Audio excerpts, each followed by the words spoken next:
going, man? Oh man, we're here. We still chugging along, right? Yeah.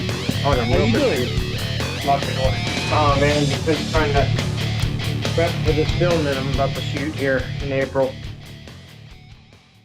you Directing ready? or Yeah, it's a film I wrote. It's a kids film called The Treehouse.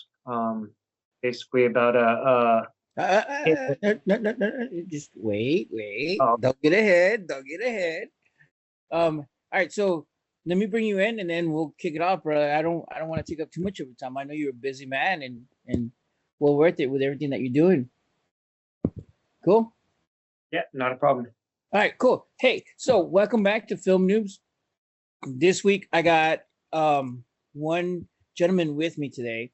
I've met him a good while back, and all I could say about this gentleman is, and I know I use this term a lot for people badass, but I don't think badass is a word that describes him yet.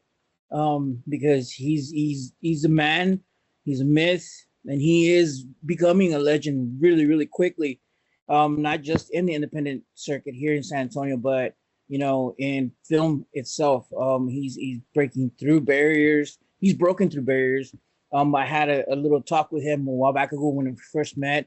I've gotten to know some of his backstory. But just let's get on with it. Man, introduce yourself, brother, please. Hello, how's it? My name is Keekee Suki. I'm an actor here in San Antonio, Texas, originally from the Garden Isle of Kauai, and my mother is from Oklahoma, Sallisaw, Oklahoma. So a little mixed culture with Cherokee, Japanese, and Hawaiian French. So you got the best of all the worlds, He's like, yeah, you pick and choose,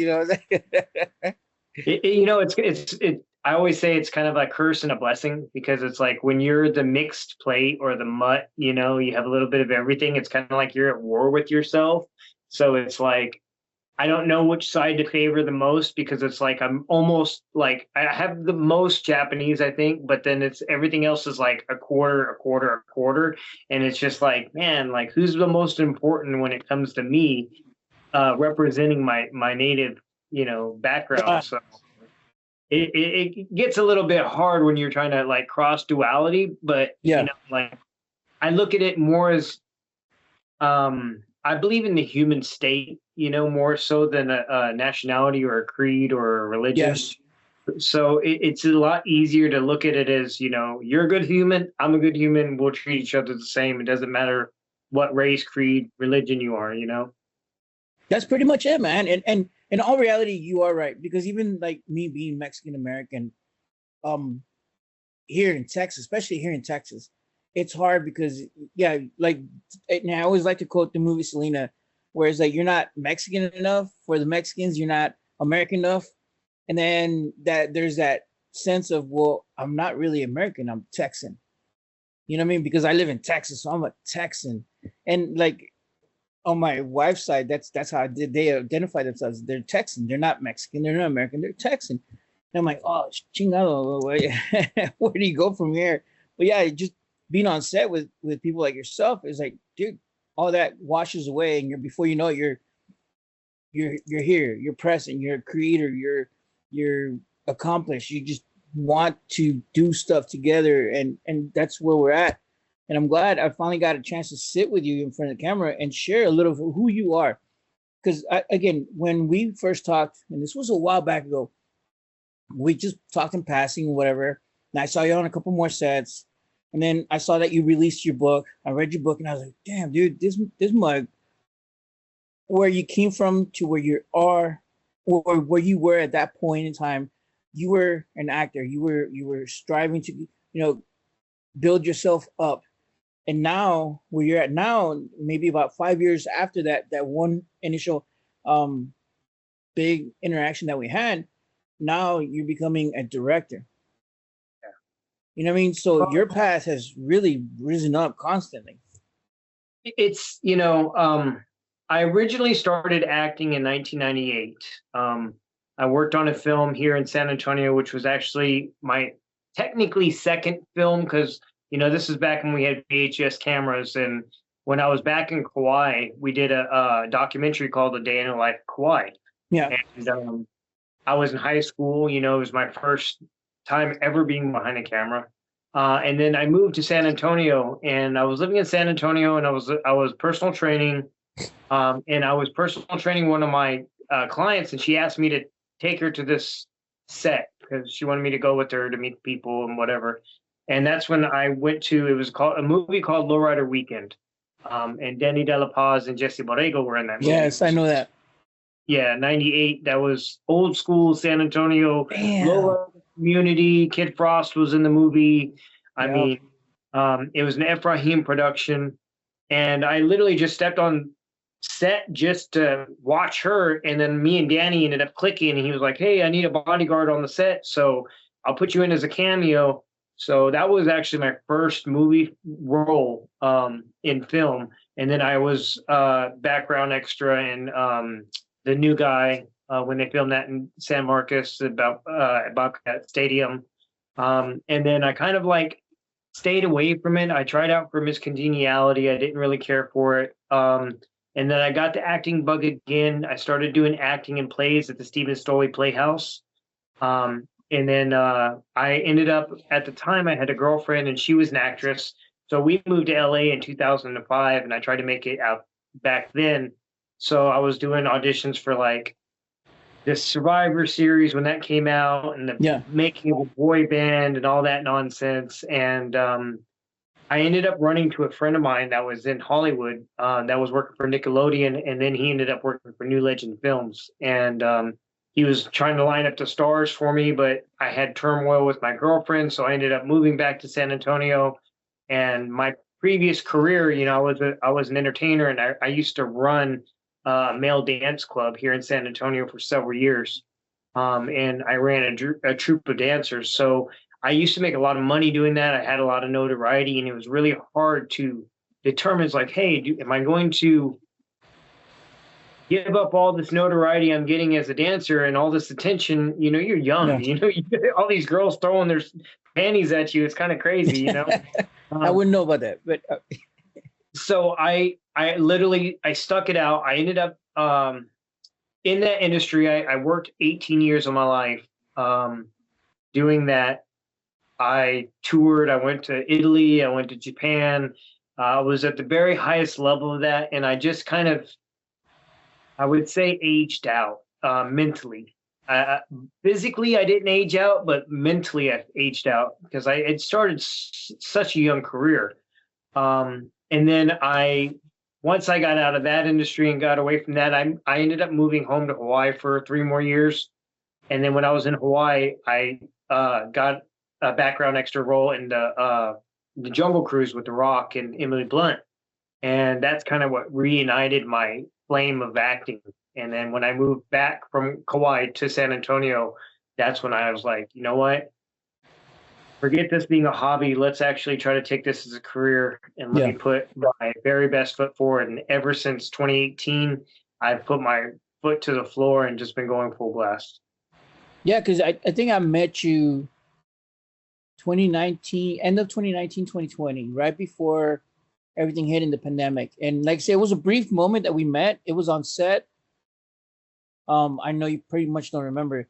It was when I was like, oh, I'm an audio guy, whatever. Hi, how you doing? Bam, that was it. And then I met you on another set because we worked with a couple of directors, like Brad. We worked with Brad. We worked with Collins. We worked with a couple other guys here in San Antonio. It's a small community. So I've had the honor of always crossing paths with you. But I think it wasn't until we worked this last gig, and we sat there at that bench and we were talking about, your book and so forth, that we really clicked in. Yeah, that's when you had your book and we shared books with each other. Yeah. Yeah. Shh, don't say that. Shh.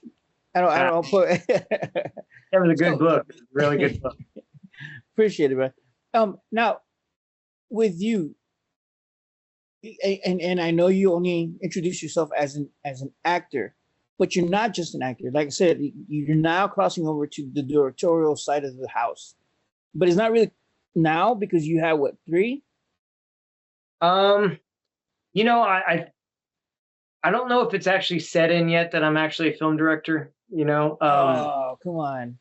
And the only reason why I say that is because like I feel as a film director, when you finally have your own films on streaming and you have a couple films sold, you know, and you have Yeah, you starting your own catalog, then you can actually really say, "Hey, I'm a film director. You know, I've got my films making money." yeah, And and that's just me being on the business side of things and looking at it as a businessman. You know, maybe when I was younger, I would have been like, "Yeah, I'm a film director, great, yeah, rah rah rah." But as a man now, um, and I look at all the hard work that people that have really made waves in the movie industry, you know, Steven Spielberg's and Scorsese's and people that have really laid this road that I'm walking on right now, and opened up so many doors to understanding film in a different way. One thing I can say, the difference of being just an actor in comparison to being a film director is I'm actually glad that I was an actor first, because I have so much more respect for my cast and crew that are working around me when I'm on set now, as a director. And I think that kind of gets pushed under the rug sometimes when the directors never acted or never really kind of grinded out and understood what it's like to be an extra and the cattle calls and the way that yeah. we used to do things before Zoom, you know, because like you used to have to like I remember my last audition before I left and moved back to Hawaii in 2016. I got to the third round of a national Chuck E. Cheese commercial, and I was all pumped and excited. And I got stuck in traffic going to Houston, and I like lost my cool and lost my temper. So when I got to Houston, I was late. On top of being late, I was sweating and frustrated, Oh and man.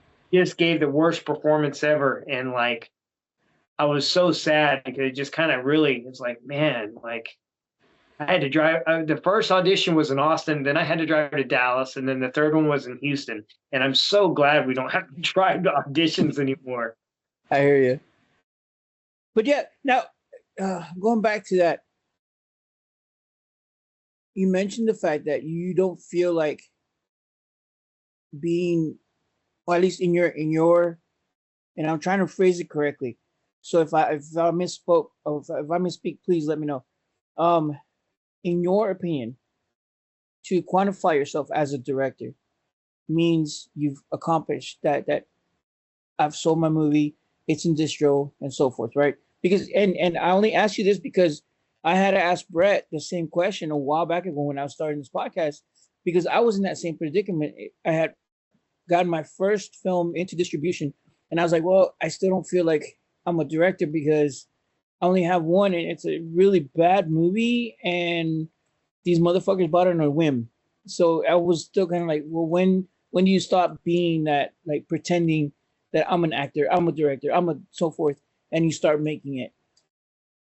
You know, I wish I could honestly answer that question, but I mean, I think maybe when the notoriety kicks in, um, because right now, like I do this for the passion of the work and to give back to the other local actors in my community to try to write these films for specific people that I can bring in, cast that I know that are close to my circle that are good and talented actors that I can really showcase and put a spotlight on.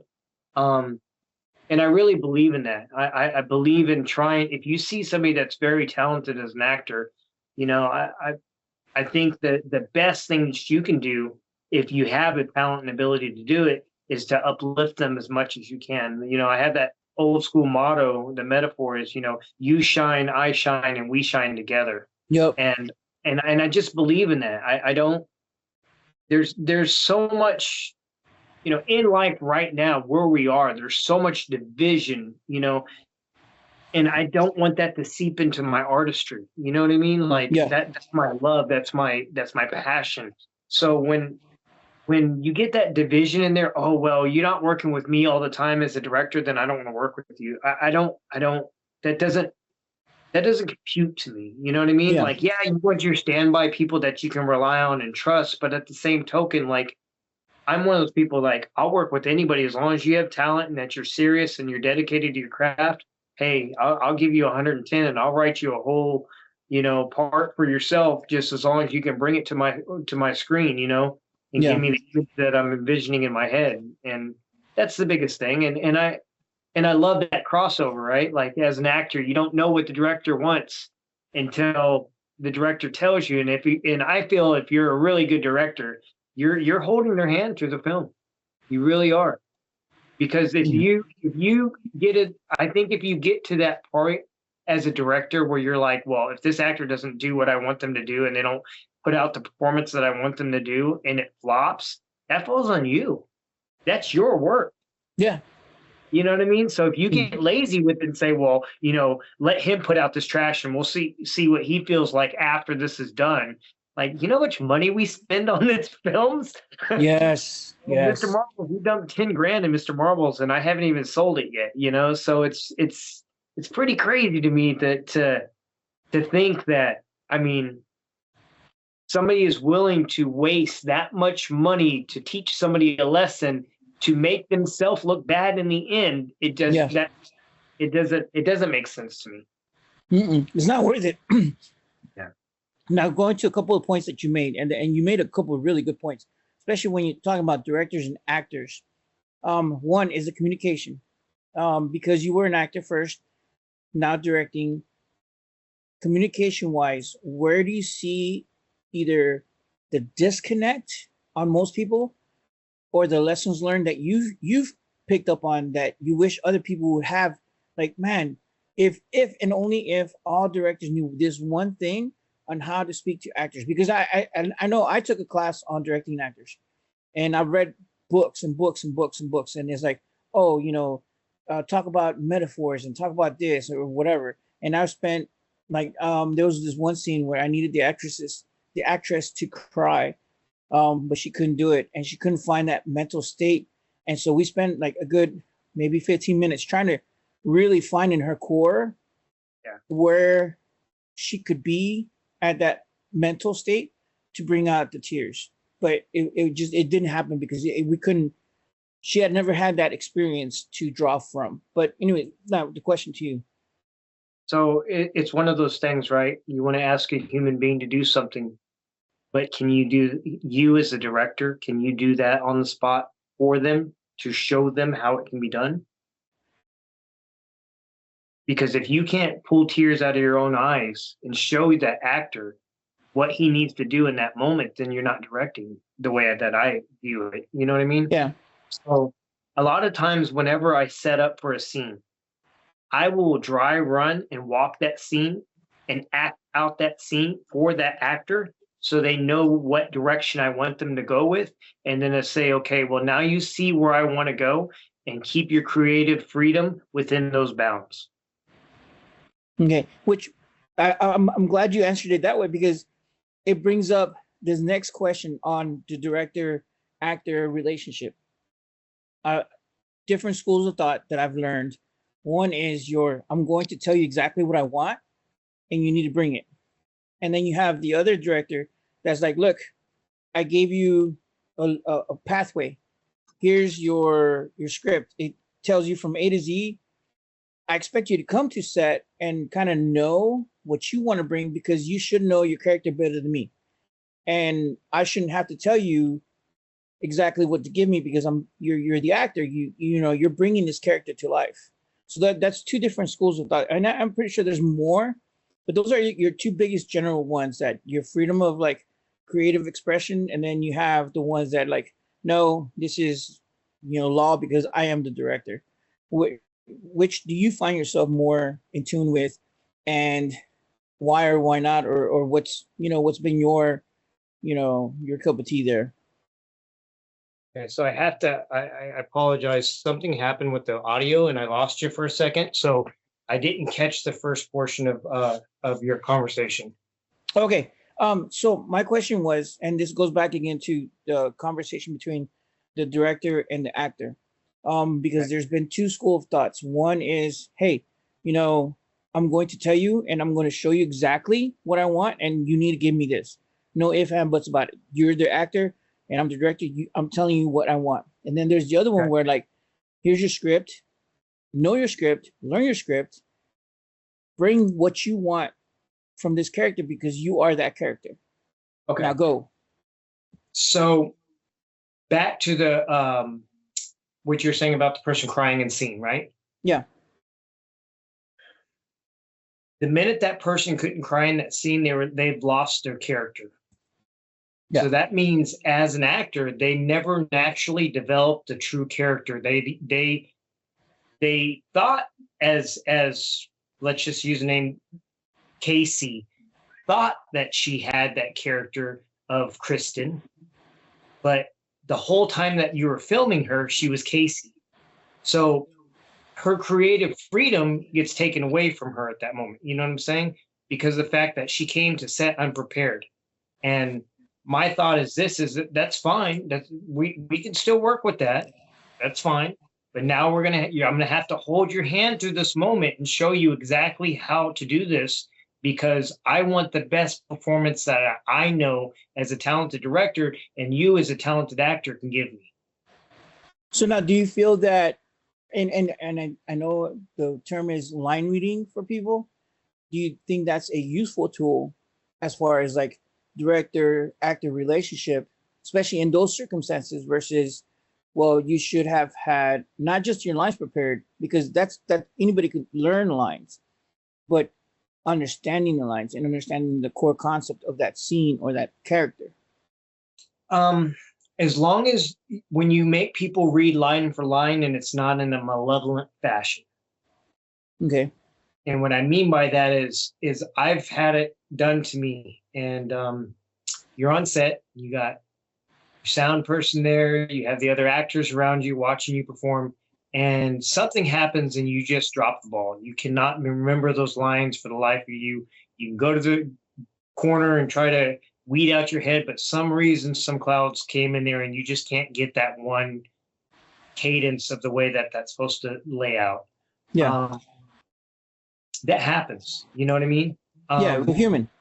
So if you sit there and allow them to feed them the lines, and as long as they're given that emotion and content behind it, but when you're doing it and you're raising your voice and your tone of tempo and your energy is in a directed facet where it's putting a magnifying glass on you and it makes you feel uncomfortable, but then it's a whole nother ballgame. It really tears down the artist. And I would never want to do that to somebody, because at the end of the day, we're doing what we love, and you don't want to take away their passion from them. You know what I mean? Yeah. And worst comes to worst, hey, as a director, I made a mistake.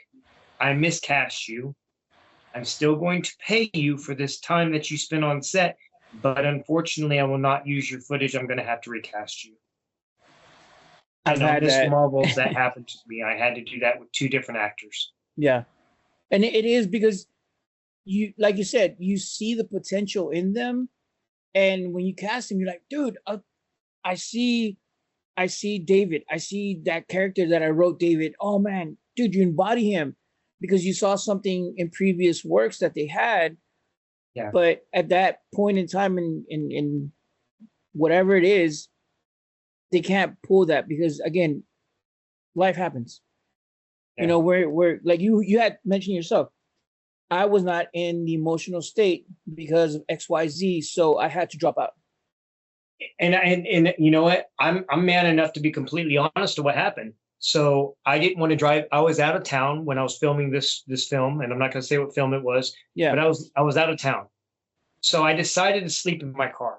And sometimes when I'm in an uncomfortable situation sleeping, I'll take a gummy, a CBD gummy. Yeah. So I had taken one, but it was late because we didn't get done filming until like 11 or 12 o'clock at night. So I had taken that gummy and I went to go to sleep, and it was so hot in my vehicle that I could not sleep that night. So I was tossing and turning. So then I woke up the morning. We were supposed to start filming at 12. I went back into the cabin when we were filming. I kind of laid down on the couch and I dozed off for like maybe an hour. And when I woke up, I was in this brain fog. Wow. And I was just like, oh my God, I'm supposed to be in this character. I'm supposed to be doing these lines where today's a heavy dialogue day, and panic mode sets in. So now I'm trying to shake off this gummy that I took like an idiot. Yeah. And I'm trying to be as professional as I can and pull myself together, but it just, the spider webs wouldn't clear, and I had to literally deliver everything line for line. But I got embarrassed by the director when they did it, and it really hurt my feelings because I thought me and him were a lot closer than that. And I know Yeah. he wanted the very best out of me, and I want to give the very best too. But at the same token, I had less than 2.5 weeks to memorize a whole script where I was a lead in the whole film. You know what I mean? Oh, For a wow. feature. So I don't feel like I had ample time to memorize properly. Um, we have a real world going on too. I can't Yep. absolve into a script and turn off my job and turn off my kids and turn off my wife, and like it just sometimes people have to be a little bit more understanding. I feel you, and it is hard because, especially and maybe you could reiterate this as a director at our low budget area. We're not only worried about that day because we're doing producing, we're doing location scouting, we're doing 30 other things, and then we have to show up without nobody really realizing the fact that you have all this pressure on yourself. Plus, like dude, I just signed another check. I'm at $10,000. Where did this money come from? Where am I gonna explain to my wife and kids that So there's a lot of pressure as a director to focus and be the director. And I agree to that, but if you're talking about you're filming something on a micro budget, right? Yeah. And you're not paying top billing for your actor, then I don't think that you have the right to call those shots at that level. True. Good point. I like that. And it's no disrespect to anybody that's putting out their work or their passion project, but at the same token, like, perfection takes time, and if you're looking for perfection, which really doesn't exist, but to get as close to it as possible, you have to let the wine's got to ferment, and it takes a little while for it to become wine. You know what I mean? Yeah. Yeah. So I mean, there's I that just triangle. feel like sometimes the whole running and gunning and pushing the actors beyond their capabilities of speed, because you as a director might have that whole film in your head and exactly line for line for line every single thing, but that actor doesn't. Yeah. And going back to a point that you had made, give them a little bit of leniency in a situation like that, especially when you're expecting them to carry your film. That's true. And I like the point that you made that, it takes time, because there is a thing for us, a production triangle, where it's either time, money, or I can't remember the other one, but yeah, you can only have two of the three triangles. It's like time, money, and I think it's perfection or something like that. It's like, if you want experience. Yeah. If you want, like, if for it to be good, you have to give it the time, but if you don't have the money, then you know what I mean? So it's like one of those things, like, you have to have all three, but mostly everybody doesn't have all three. You only have two. I'll probably remember by the next interview, and I'll be like, oh fuck, that's what I should have mentioned. But anyways, so now let's hit up your this one movie that you're in. Not in, I'm sorry. This one movie that you're directing. Mr. Okay. Giggles, right? Which one? What was the name of it? Mr. Giggles, right? Mr. Marbles? Mr. Marvel, sorry about that. Yeah. I apologize, because I just came off with another interview and I should have prepared a little bit better. Again, I'm jumbled up today. Mr. Marbles, you sent me the trailer of it, but I don't want it, like, take up all that time. I want you to tell me the story. Pitch it to me and the audience. So, Mr. Marbles is a film about a slave that was killed in torment. And his wife was forced to take the hay that was blood soaked and make a doll in representation to show the other slaves not to cross the slave owner. But the slave owner didn't realize that she was a hoodoo priestess, and she cursed the hay, and basically the doll comes back to life after the slave master dies and kills the family, the relatives of the former slave master. Nice. So give me a second, because when we do this for the video, and for the audience who's not tuning in, I'm going to put the trailer right here. story is called Mr. Marbles.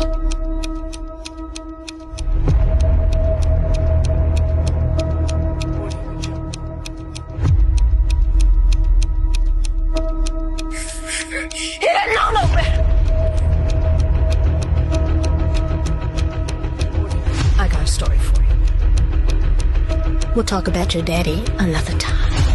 How's my favorite historian? If you ever Drown me! I'm meeting that friend, Mr. Marbles. A doll made of hay and straw. Like story, children.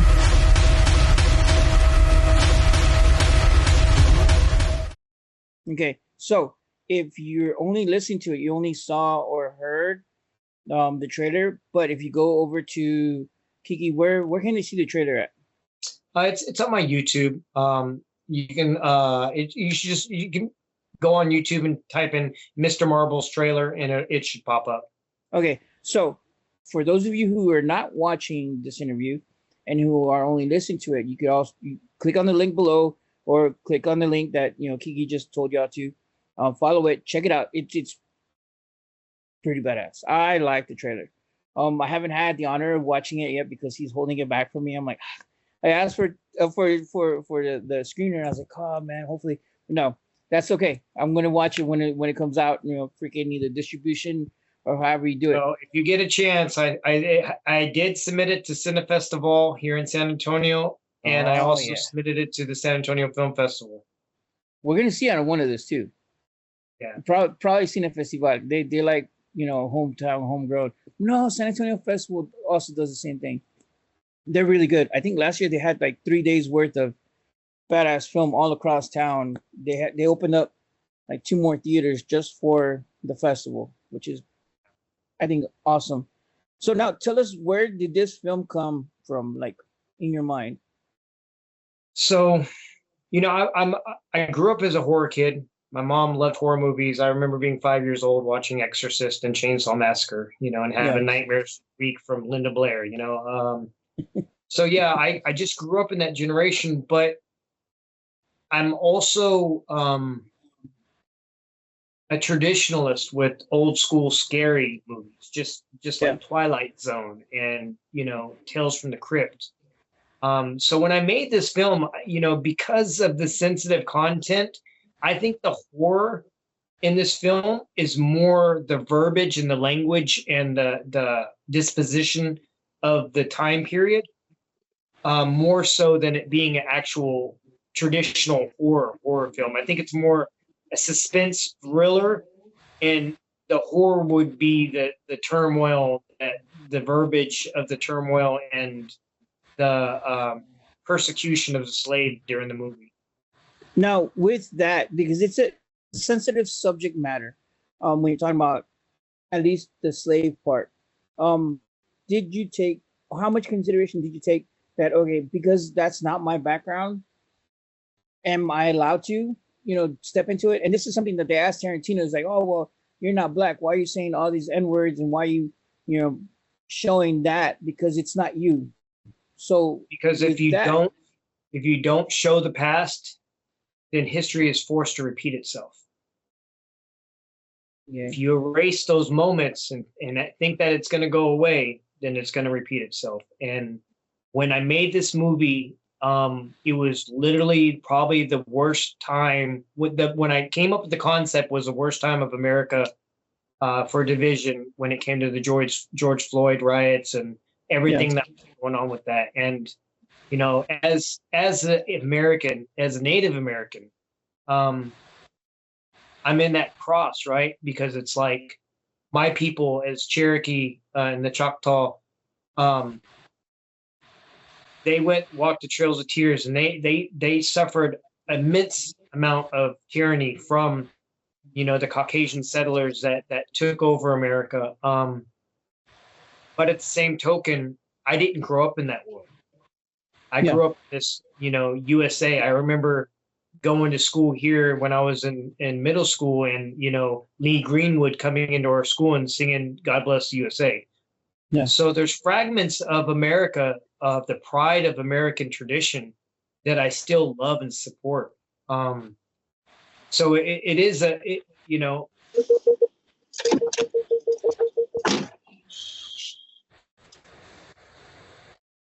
Your audio cut out.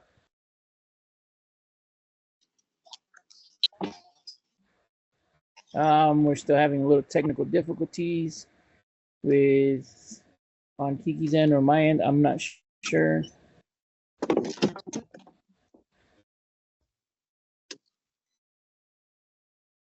Did we get him back yet?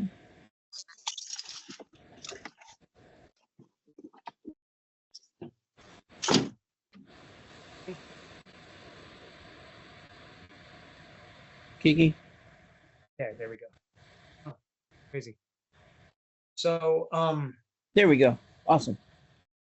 yeah, so with that being said, I just I don't look at it, I don't look at life that way. I just personally I don't look at life that way. You know, like that's kind of like people afraid to say the N word. You know, like I grew up in rural Kansas and then Wichita, Kansas, where my school was 75% black. You know, all my friends are black, you know? Yeah. So I got black people that are in my family, you know, like being a mixed race person, I experienced racism firsthand where people called me chink when I was growing up as a kid. Yeah. So I just I don't look at life that way. And of course, there's going to be other people that are going to criticize or say, you know, you're racist and whatever. They can say whatever they want. But at the end of the day, if my film touched you, either in a positive or a negative way, you can't deny that my film touched you. Yep. And it's just the way it goes. And that's something that I've always asked directors on how, because at the end of the day, we're trying to create something, like you said, to promote something in you, whether it be happiness, sadness, whatever. You know what I mean? That our job is to entertain you, to bring out emotions, to make you feel, think something, to just stir something in you. And we can't do that, then we haven't done our jobs. But then and the reverse side, and this is a question I normally hold towards the end, which it's not the end yet, but I want to touch on it because we're talking about this. How do you, as a director, even as an actor, deal with people when they do sit there and they're like, "Oh, dude, your acting sucks. You're flat. Oh man, you're directing this. Your cinematography's crap. The subject matter fucking sucks ass because you're talking about black people, whatever. It doesn't matter." How do you deal with a negative response? I feel like you, as a human being, you can never turn off your light bulb.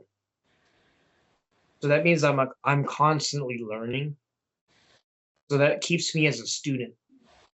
So I literally never really get mad at stuff like that because at the end of the day, I always tell myself, look, I'm still learning.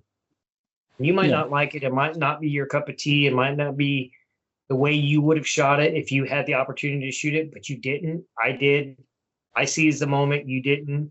You know, it was my carpe diem, and whether or not that you like it or you don't like it, I have a finished product in front of you that I completed by myself without the assistance from anybody else in Hollywood, and it's legitimate. You know what I mean? And I create. The other thing is, you know, Mr. Marbles is it was not a real character.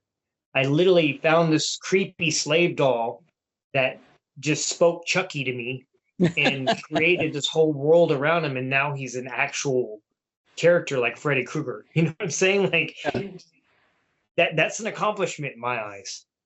Heck yeah. I mean, especially because you see, I'm a big horror fanatic and I hate remakes. I hate freaking all this shit that they've redone. For example, Chucky, they redid him and he looks so plastic. He's so horrible. And I'm like, dude, why? When you had the perfect IP, don't change it. Look at between Jason and Freddy. They've been to space. They've been to hell. They've been to Mars. I don't know.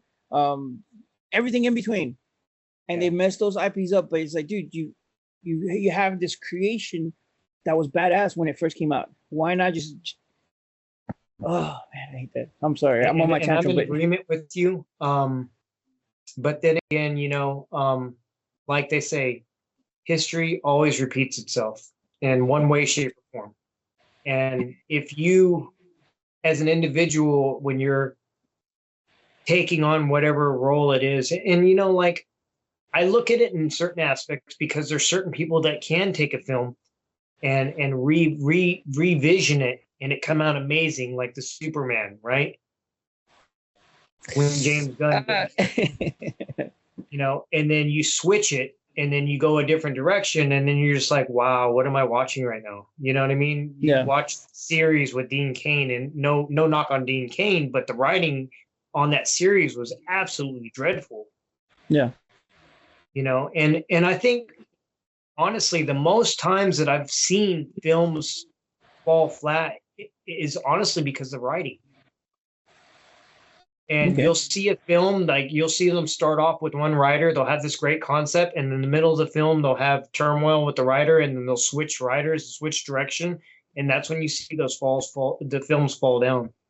Hell, I've seen films that are done and they get redone like 5, 6 times because again, like you said, just the plot was not there, man. They threw everything against the wall, nothing stuck, and they're still throwing shit against the wall. I think with the last one that I remember that they did that to, I want to say the Star Wars one, the one of the latest ones that they had. They redid it because the ending just wasn't sticking. Um, but anyways, that's I get on sidetrack. Sorry about that. But see, I But think that's what happens, right? You get guys like James Gunn that gets involved in things, and they go into the creator, and then they try to cross over Star Wars, and then now they're trying to take on Star Trek, and they're so similar but yet so different.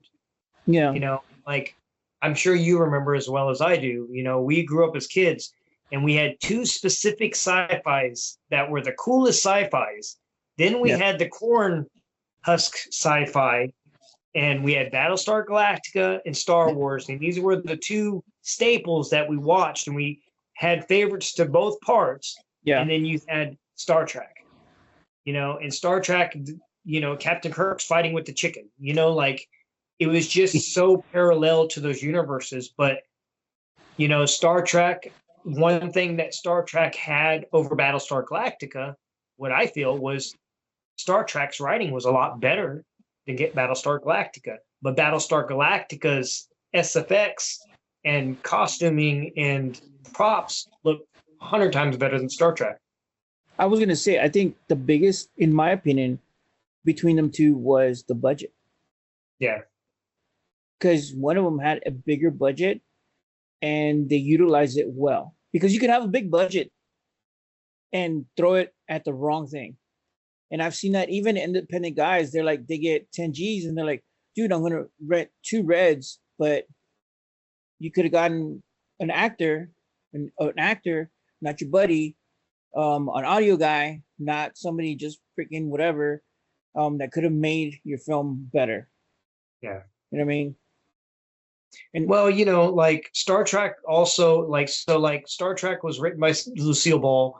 She was the one that helped fund that movie, that series. And she was daring enough to at the time use multi-race individuals in the casting. yeah, And it really wasn't until the 80s when things started to shift, and you had the Ice Pirates, and then you had Spaceballs, and things got a little bit more zany with the sci-fi things. But in reality, with Star Wars was always number one. It just the money that Spielberg had behind him, was just bar none at the time. You know what I mean? That yeah, was the staple of sci-fi. yep. But then again, it goes back to he utilized his money, I think, correctly. Yeah. In the SFX, in getting those actors to where they needed to be. You know what I mean? And making the actors look and feel and just in that space. Another one that did that very well was Aliens. I forget the director's name now. Cameron Diaz? No, shit. Cameron Diaz is an actress. And hold on, I'm gonna look it up because I'm drawing blank and I hate doing that. You Aliens talking about director. Mel Brooks? And people are gonna make fun of me because I forgot freaking damn.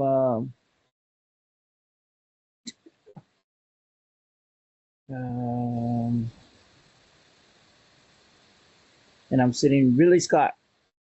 Okay, yeah. With the Alien series, got you. Yeah, Yeah. and you know what? You're right because things didn't because it really got kind of far off the tracks with sci-fi. It got really wacky when Spaceballs came out and Ice Pirates came out, and Ridley Scott kind of reined back in their true sci-fi by Yeah. crossing over the horror element to it. Now going back to your film because we could keep talking about films, but I want to talk about you and your film. And again, it it sucks 'cause when you get a bunch of film guys, we start talking about films and whatnot. So, but talking about your film, So yeah, so when we did the film, it took me start to finish. I want to say it took us less than 6 months, but that's only because of I was having a problem getting one of my last locations. And then when I finally secured that location, then everything was golden. But we had a little bit of scheduling issues with the actors, and then we had a little bit of uh, um, location issues. But then once we got that done, um, I think the biggest issue I had with Mr. Marbles was the editing. editing, I why is that? the project to somebody that I trusted, and the editing didn't go the direction I wanted it to, and we spent almost 3,500 Wow. in just visual editing, Okay. and that's a lot for a micro budget film. Yeah. Because you said total was what 10? Yeah, right about there with all the costumes and props and travel and craft services and everything. Yeah, it was right around 10,000. Man, so you pretty much spent about almost a quarter of your budget on editing alone. Yeah, Wow, that's crazy, bro. yeah. What's some of And the and I'll be lessons you learned honest from with that? you, um, Raymond Ramos from uh uh he was the one that really saved my tail in that film, because the audio, we had put it in a couple people's hands for audio and they just could not deliver the vision that I was looking for. Yeah. And he really, like, I mean, he got the film on a Tuesday and had the film back to me by the following Tuesday. So he got the whole audio on a whole hour feature film done in like 6 days. Wow. Yeah, I've worked with Ramos before. He's really good. I've used him as my second camera, and I've used him actor, and I've used him something else. But yeah, he's always willing to pitch in on anything. That guy knows film. That guy like works And he takes magic, pride in bro. his Yeah, he takes pride in his work, and that's super important, that somebody's not trying to just take money from you and push it out the door on to the next, because I feel like that's what happens is people will see your work, they'll see your talent, and then in the middle of editing it or working it, they're like, man, like I don't want it to be this way. I don't want to feel this way, but I feel like sometimes they don't want the competition, yeah, you know, and it's that's what it true. boils down to, is just like, oh, well, let me just slap this together for you because I don't want this to compete with what I'm doing with, and I'm not going to put my wholeheartedly passion behind what I'm doing. Let me just shift this out the door onto the next paycheck. And I just, to me, we put so much time and effort into these things. It's very disheartening to see somebody take your work and your overwilling passion and just kind of like, oh, here, let me get the dustpan for you. Yeah. So You the know, biggest lesson learned from this movie for you as a director, actor, writer, producer would be what? my biggest takeaway from Mr. Marbles is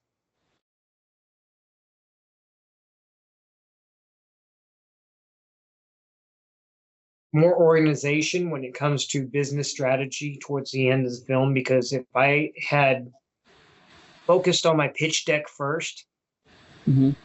focused on getting the place set up for the red carpet earlier, contacting other theaters across the state and saying, hey, I have my independent film. I'd love to screen it at your theater. I think box office sales, we were number fourth that weekend at city-based cinemas, and shout out to Brad Smith for his help. Thank you so much. Um, but I think if I was a little bit more organized on my professional side, on the business side, that I think that we probably would have we could have been in the top two on release, and then I could have probably hit probably 10 to 15 more theaters on Yeah. release day. If I had strategized a little bit more a little bit more due diligence when it came to that. Now, that's one of the things that I know a lot of us creatives have a hard time with, the business side of the house, because we don't think about it at all. We want to create, we have this beautiful project in our house, in our head, but we don't think of the post and how to get it out there in people's hands. Because if you don't get in people's hands, then are you really creating anything? Yeah. But as far as you, and I know you mentioned this a couple of times. Actually, you mentioned it several times from when we first started talking to now about the business aspect of the industry, especially as an indie guy. Yeah. What's your take on that? I think the biggest struggle and the reason why people struggle is because there's not that much information out there about it. And that's due to the fact that Hollywood has kept a lot of stuff top secret. Yeah. There's not a lot of tutorial videos on how to sell your project and how to put things together. And if it is, you're buying a class from somebody and you're spending $500 to $1,000 just to take a class, to learn a seminar, to learn how to professionally distribute your film. And the information that they might be giving you might not be 100% accurate. So then you're going to go through your trial and errors of that, learning your mistakes of putting your product in the wrong person's hands and not making anything off a project that you thought you're going to make a little bit of off of, and then you really don't make anything.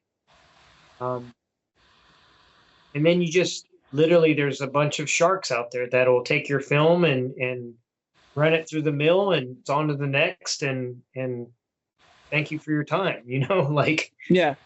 So I think that now that I have a better understanding of the business aspect of things, I know that the films for my future and for Dragon's Eye Media are going to be a lot more organized when it comes to even doing the red carpet, because I will have the pitch deck done before the red carpet. I will have T-shirts printed. I will have merch ready. And that way, when it comes time to sell and try to put it out there to the world, there's going to be a profit to be made, not just for me, but hopefully for the talent that's putting their time in it, so that they can get a little bit of dividends too. And then that way everybody's happy. And that keeps you a creative. It keeps you making money. It keeps people invested and interested in what you're doing, and keeps that bad words out of their mouth, No, I hear you on that one, because it is. And I had the same run-in because my first film, I learned, and my distributor was pretty good about it, about deliverables. First, right out the back, the requirements for deliverables. It was a hard lesson learned, because it was either I learned how to do it, or I pay somebody to do it, or I pay my distributor to do it. And when you pay a distributor to do it, it now, from that 20% that you might have gotten, now it's jumping down to 10%. You're like, wait a minute. They're like, yeah, it's Hollywood markup, baby. And it's a hard lesson learned. Simple as putting now everything requires closed captioning. I Yeah. learned also, well, either you learn how to do closed captioning, which it's a lot easier now with the tutorials that are out there, or you pay somebody to do it, or you pay your distributor to do it. And again, now you're at We had 5%. $500 to get our film put into a format that you could even view it at city-based cinemas. Yes, that's another one I learned too. That You know, that formatting is so different than anything else that cinema requires its own format, and that's like a week's worth of just grinding on that. yeah. But yeah, that's all money and time. These are like I said, it's always good to have your light bulb on because you're going to always be constantly learning. Nobody's going to walk into this industry knowing it all, and even if you do know it all, doesn't mean that you're going to be able to pull it off. Yeah, You know? man. So now let me ask you a couple last questions, and then we'll wrap it up because I don't want to take up too much of your time. You have learned everything on the fly, or on the ground, boots on ground. Yeah. Would you recommend somebody say, dude, learn from your experience? Or would you be like, you know what, if you could afford it, film school, and then kind of trial and tribulation through film school where it's a safe environment, yada yada? My advice is to anybody that's starting any type of business is to research your business model first before you even try to step into the arena. And what I mean by that is, like, if you have the opportunity to go to a business class about financials, do that, because eventually you're going to have to either hire an attorney or somebody that's going to have to do that for you, and you're going to save yourself money. If you can go to film class and you can afford it, then do it. But if you can't do any of the other two, then there's nothing better than being in the moment and learning on like real time. Because you can learn as much as you want from a book or a video, but until you're out there in the field and your battery overheats on you, or you're filming at a scary haunted place and your batteries keep dying on you, or there's a hum in the room that you're filming in and you can't get that out of your sound monitor, like you're never going to know these things, because whomever's teaching the class is not going to be able to teach those details. Yeah, very true.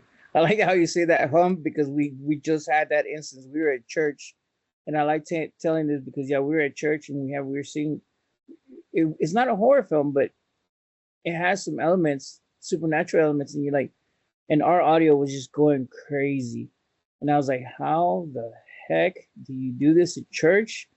And things are preventing you from doing it. Now what do you got to do? But yeah, it's just one of those, like, okay, it raises the little goosebumps in the back of your head. You're like, oh yeah, okay. Yeah. But I'm glad you said like I said, I mean, that's just life, right? Like, everything in life is trial and experience, and fear is the dictating point of people not doing things, And once you get past your own fears of defeat, or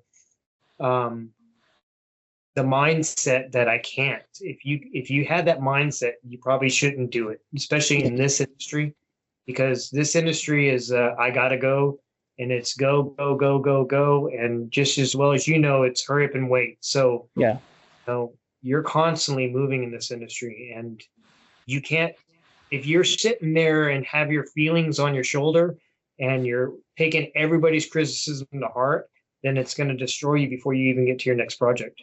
Yep. Very true, man. So in closing, next 2 minutes, where can people find you? What's the next big, Keekee Suki production, shout outs, thanks, whatever. This is okay. So if you need to find my services, I am with Citizen Skull Management Team out of Los Angeles, California. I run and am the sole proprietor of Dragon's Eye Media, and you can find me on social media platforms such as Facebook, Instagram, under Keekee Suki,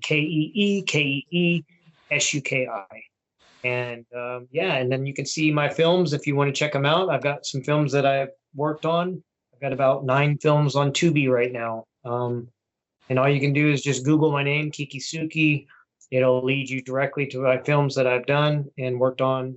And very soon you'll be able to stream Mr. Marvels because that's next. That would be coming up streaming. We're trying to sell that as soon as that pitch deck is done.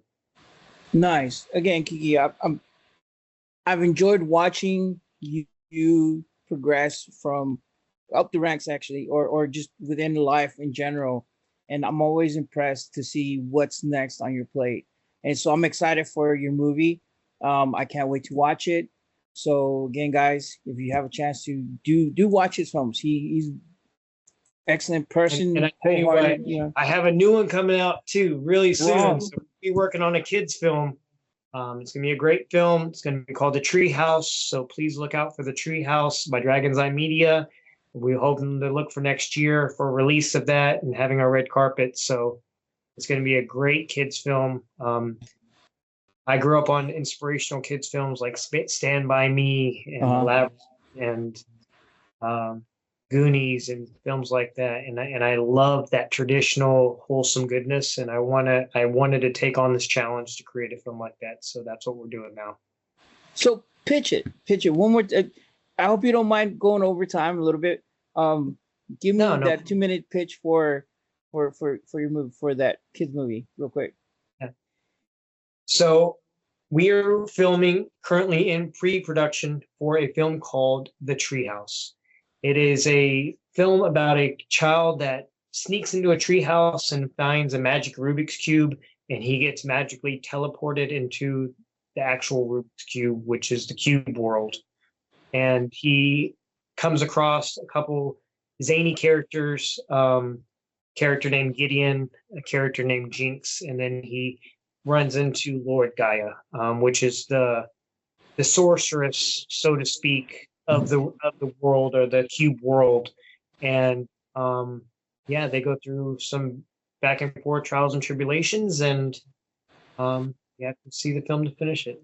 Nice. Okay, cool. That's badass. So again, you can find Keekee in all his socials. We'll post them down there and the links below. Google him.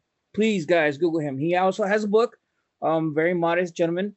He has a book. Try to get it on Amazon. Leave a rating. Anything we do. If you watch his movies, leave a rating. Leave a like. Share.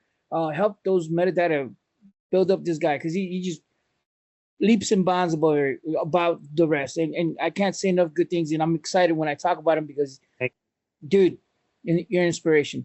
So, Keekee, thank you for your time, bro. If you want to look for the book, it's called Out of an Abyss. It's on Amazon Prime. It's on Goodreads.com. The author is Abraham Takatsuki. And the Abraham Takatsuki is the one that writes everything. He is my counter personality, so you're one and the same, but not the same. And so you can check it out on Amazon Prime, Goodreads, Walmart.com. It is called Out of an Abyss. And I have book 2, 75% complete, and it should be coming within the next year. See what I mean? Every time we just talk a little bit more, I'm like, Keekee, thank you, man. Thank you for your time, brother. I know you're a busy man, so I'm not going to hold you up anymore. Again, guys, film news. Aloha, and as we say in the Cherokee Nation, Wado, and badass. Again, film news. Next week, I don't know what. I think next week will be our big podcast with everybody back. Till next time, keep watching films, keep supporting independent film, and man, enjoy each other's company and all that good stuff. Bye.